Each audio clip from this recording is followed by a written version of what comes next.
آج ہم ایک ایسی تحریر کی وضاحت کرنے جا رہے ہیں جو سیدھا دلوں پر اثر کرتی ہے۔ بات ہو رہی ہے توحید اسماء و صفات کی، یعنی اللہ کے ناموں اور اس کی صفاتوں کی توحید۔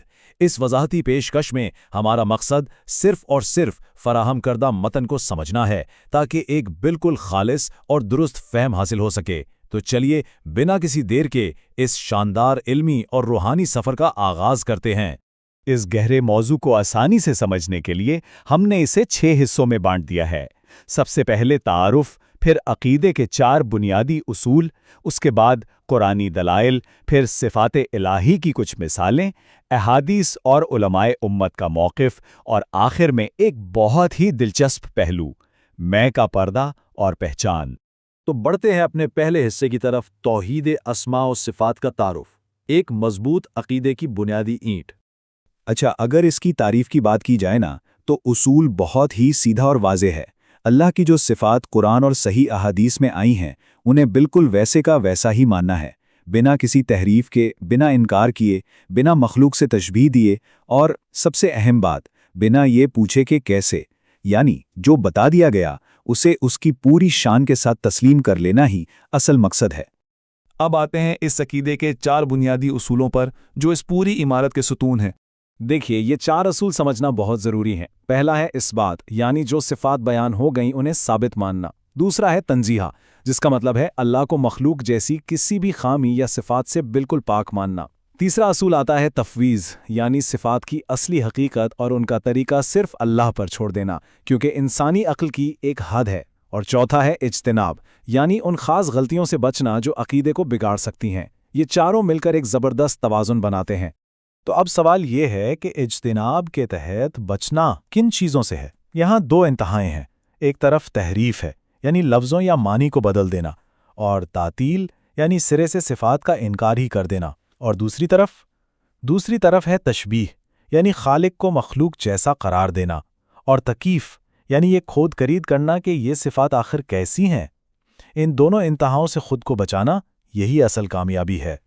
چلیے اب ذرا ان قرآنی دلائل کی طرف دیکھتے ہیں جو ان اصولوں کی اصل بنیاد ہیں۔ سورہ اخلاص کی آیات واقعی توحید کا سب سے مکمل خلاصہ ہیں۔ یہاں 2 لفظوں پر غور کرنے کی ضرورت ہے۔ ایک احد، جس کا مطلب ہے وہ اپنی ذات میں بالکل اکیلا اور یکتا ہے۔ دوسرا صمد، یعنی ہر کوئی اس کا محتاج ہے پر وہ کسی کا محتاج نہیں۔ اور آگے کی آیات کہ نہ اس کی کوئی اولاد ہے، نہ وہ کسی سے پیدا ہوا، اور نہ کوئی اس کے برابر ہے۔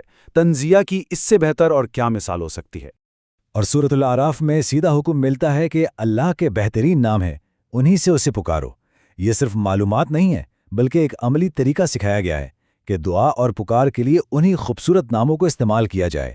اور اس کے ساتھ ہی ایک تنبیہ بھی ہے کہ جو لوگ ان ناموں کے معاملے میں سیدھے راستے سے ہٹتے ہیں انہیں ان کے حال پر چھوڑ دیا جائے۔ اب ذرا سورۃ الشورى کی یہ آیت دیکھیے، کیا کمال کا توازن ہے اس میں۔ ایک ہی آیت میں 2 بڑے اصول۔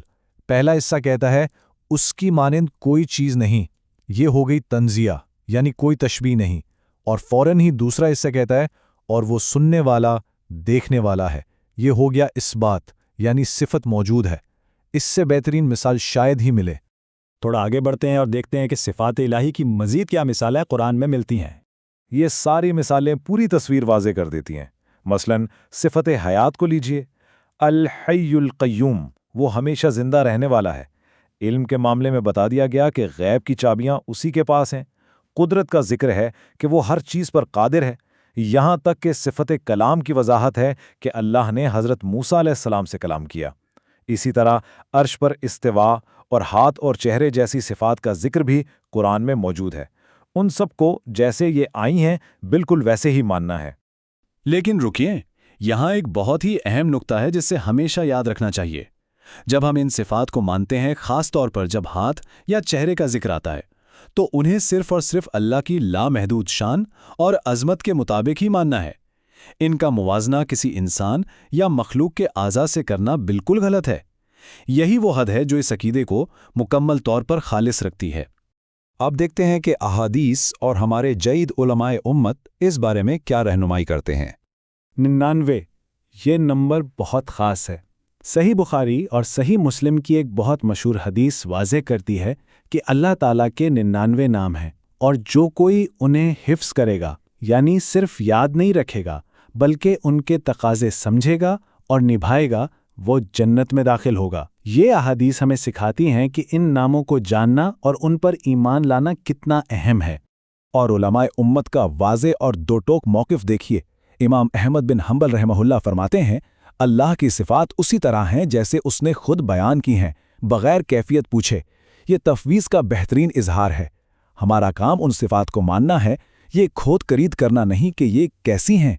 اسی سلسلے کو امام طحاوی رحمہ اللہ بھی آگے بڑھاتے ہیں۔ وہ فرماتے ہیں، ہم اللہ کی صفات کو مانتے ہیں اور انہیں مخلوق سے مشابہ نہیں ٹھہراتے، یعنی تنزیہ اور اثبات دونوں ایک ساتھ۔ ہر دور کے بڑے علماء اکرام اسی ایک بات پر متفق رہے ہیں۔ اور شیخ الاسلام ابن تیمیہ رحمہ اللہ اس پوری بحث کو اس ایک بات پر سمیٹ دیتے ہیں کہ چاہے کسی صفت کو ثابت کرنا ہو یا اللہ کو کسی خامی سے پاک قرار دینا ہو، ان دونوں کاموں کا واحد پیمانہ صرف اور صرف قرآن اور سنت ہی ہوں گے۔ عقل یا قیاس آرائیوں کی یہاں کوئی گنجائش نہیں ہے۔ یہاں تک تو ہم نے اصول سمجھ لیے۔ اب آتے ہیں اس وضاحت کے سب سے آخری اور گہرے روحانی حصے کی طرف، میں کا پردہ اور پہچان۔ یہاں ایک بڑا ہی گہرا سوال پیدا ہوتا ہے۔ جب انسان کے اندر سے میں یعنی اس کی اپنی انا اور تکبر کا پردہ اٹھ جاتا ہے تو آخر کیا ہوتا ہے؟ یہ سوال اصل میں ان تمام اصولوں کو سمجھنے کا آخری انعام ہے۔ چلیے جانتے ہیں کہ متن اس حوالے سے ہمیں کہاں لے جاتا ہے۔ اس کا جواب ہمیں حدیث جبریل میں ملتا ہے۔ احسان کا درجہ، اللہ کی عبادت ایسے کرنا گویا اسے دیکھ رہے ہوں۔ جب توحید اسماء و صفات کو اس کی پوری حقیقت کے ساتھ سمجھ لیا جاتا ہے نا، تو انسان اسی اعلیٰ روحانی مقام تک پہنچ جاتا ہے، ایک ایسی منزل جہاں خالق اپنی تمام صفات کے ساتھ حاضر و ناظر محسوس ہوتا ہے۔ یہی وہ مقام ہے جہاں اس ساری تحقیق کا فلسفہ آ کر مل جاتا ہے۔ اصل مسئلہ کبھی یہ تھا ہی نہیں کہ خالق چھپا ہوا ہے۔ خالق تو اپنی تمام تر عظیم صفات ساتھ ہمیشہ موجود تھا۔ مسئلہ تو انسانی انا اور میں کا تھا، جس نے ایک پردہ ڈال رکھا تھا۔ جب خالص توحید دل میں اترتی ہے نا، تو یہ پردہ ہٹ جاتا ہے۔ انسان بنا کسی ذہنی تصویر یا مجسمے کے اپنے خالق کو بالکل ویسے ہی تسلیم کر لیتا ہے جیسا وہ واقعی ہے، اور دل اس کی عظمت سے بھر جاتا ہے۔ ہم اپنی آج کی اس وضاحت کا اختتام اسی خوبصورت دعا پر کریں گے جو ہمارے متن کے آخر میں دی گئی ہے۔ اللہ تعالی ہمیں توحید خالصہ کی توفیق دے، آمین۔ اس کے ساتھ ہی ہم ان عظیم علماء کرام کا بھی شکریہ ادا کرتے ہیں جنہوں نے اس تحقیق کو ترتیب دیا۔ یہ پہچان کا سفر اور توحید کی اصل شکل واقعی ایک انسان کو مکمل طور پر بدل دینے کی طاقت رکھتی ہے۔ تو کیا ہم اپنے اندر کے اس میں کے پردے کو گرانے اور اس سچی پہچان کو پانے کے لیے واقعی تیار ہیں؟